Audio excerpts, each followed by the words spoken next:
Oke. Assalamualaikum warahmatullahi wabarakatuh. Sebelumnya perkenalkan, nama saya Abdul Zaman. Di sini saya akan mempresentasikan terkait materi Mutual Information for Feature Selection. Next.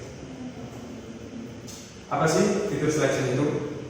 Feature selection adalah proses dalam machine learning, yaitu dalam memilih fitur-fitur yang paling relevan terkait target yang akan kita prediksi. Dengan kata lain, daripada kita menggunakan semua fitur, kita akan menggunakan fitur-fitur yang relevan saja. Oke, next. Nah, adapun tujuan fitur selection, yang pertama yaitu mengurangi dimensi. Jadi, semakin dikit fitur yang kita gunakan, semakin sederhana model yang akan kita buat. Lalu yang kedua, ada mengurangi overfitting. Jadi, apabila kita menggunakan suatu fitur yang tidak relevan, akan menyebabkan model akan salah mempelajari pola. Yang ketiga, yaitu mengurangi waktu pelatihan model. Semakin dikit fitur yang kita gunakan, akan semakin cepat dalam pelatihan model. Oke, next. Apa itu mutual information? Mutual information adalah ukuran ketergantungan informasi antara dua variabel. Dalam konteks ini, dua variabel tersebut adalah fitur dan target. Jadi, semakin besar mutual information akan semakin relevan terhadap target yang akan kita prediksi. Oke, next. Lalu, apa sih fungsi mutual information pada feature selection? Yaitu mengukur seberapa informatif fitur terhadap target. Oke, next. Adapun langkah-langkah fitur selection dengan mutual information. Yang pertama yaitu kita menghitung mutual information tersebut. Lalu yang kedua kita ranking berdasarkan nilai mutual information. Yang ketiga adalah memilih fitur terbaik. Oke, next. Adapun rumus mutual information. Mutual information dengan X adalah fitur, Y adalah target, sama dengan jumlah dari semua X dalam X dan Y dalam Y. Probabilitas gabungan X dan Y dikali log dengan basis 2 dalam probabilitas X, Y dibagi dari hasil perkalian dari PX dan PY. Oke, next.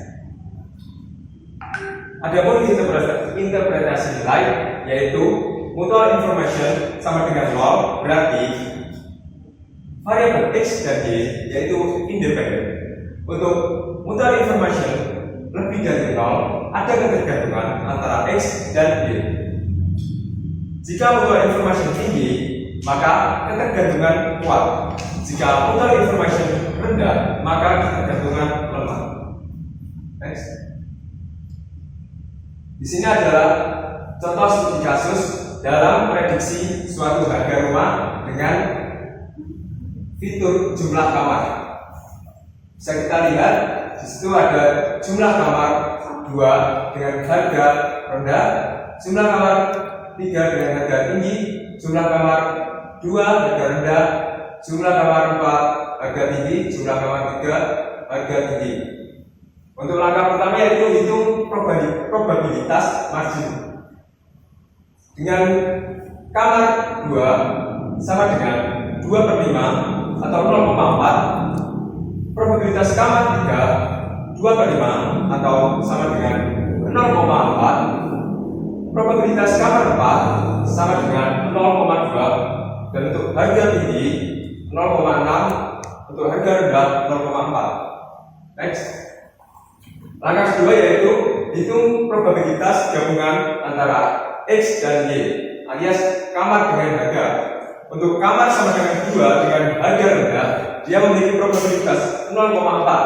Lalu untuk kamar 3 dengan harga tinggi memiliki probabilitas 0,4. Dan untuk kamar 4 dengan harga tinggi memiliki probabilitas 0,2. Untuk langkah yang ketiga yaitu hitung mutual information dengan rumus yang tadi, yaitu kita masukkan dengan probabilitas gabungan 2,0 yaitu kamar 2 dengan harga rendah sama dengan 0,4. Lalu ada probabilitas untuk kamar 2 sama dengan 0,4 dan probabilitas untuk harga rendah sama dengan 0,4, lalu dimasukkan perhitungan sehingga mendapatkan hasil yang telah tertera di sini yaitu 0,528. Kurang lebih seperti itu. Next. Lalu setelah mutual information kita dapatkan, kita jumlahkan dari seluruh jumlah probabilitas yang ada sehingga kita peroleh hasil akhir yaitu 0,97 bits. Interpretasi yang kita dapatkan yaitu nilai mutual information sama dengan 0,97 yang berarti jumlah kamar sangat informatif untuk memprediksi harga rumah. Oke, next.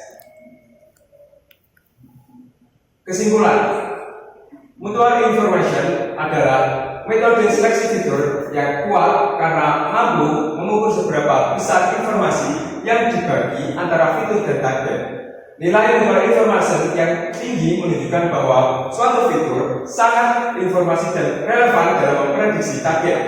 Sedangkan nilai mutual information rendah merupakan fitur yang tidak relevan yang hal tersebut dapat mempengaruhi dalam performa model. Ini sangat berguna dalam pre-processing sebelum membangun model klasifikasi maupun regresi. Mungkin sekian, apabila ada kurang lebihnya atau salah kata, mohon maaf.